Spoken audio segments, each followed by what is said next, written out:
Hey guys, today we're going to be talking about the letter P again, okay? We talked about it a little bit last week and we colored that pumpkin with upper and lowercase p's. Today we're going to talk about it again and watch the starfall video, and then you're going to do your P sound page, okay?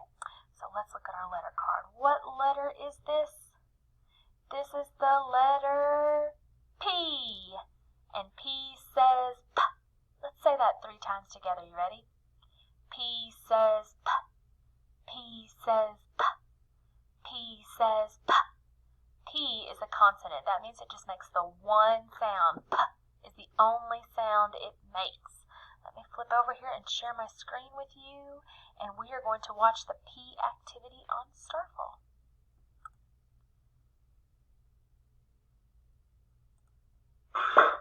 P. P. All right, there we see an uppercase P and a lowercase P. Let's click on them and make the sound together. You ready? P, P, P, P, P. Ooh, this is one of my favorite things to eat, and it starts with the letter P. What is it? It's pizza.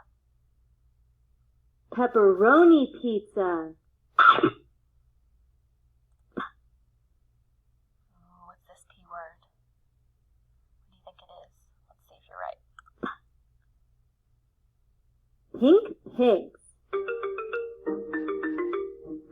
Dancing pink pigs. Ooh, I love these. What's a baby dog called? It's a puppies. Running puppies. Playing puppies.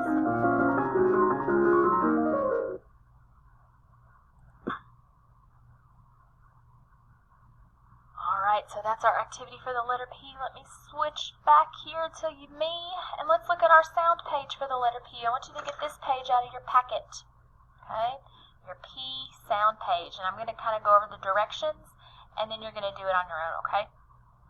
The first thing you're going to do is put your name up here at the top. Name on the top. Then you're going to get your crayons out, and you're going to color all the pictures that start with the P sound, with that P, P. So let's look at the pictures so we know what we're looking at. I see a panda, pig, gumballs, leaf, a pan, popcorn, an eggplant, a ball, a pen, a puffin. That's that kind of bird is called a puffin. A candle, a cactus, and a penguin. So I want you to think about which of those words did you hear the P sound, that P. And if you hear the P sound in those words, you're going to color them. But if you do not hear the P sound when you say that word, do not color it. So you shouldn't color every picture. I didn't hear a P on every single picture. I only heard a P on some of them. So make sure you only color the ones that start with the P sound and leave the other ones blank. Got it? All right, I want you to do your best work. I'll talk to you soon.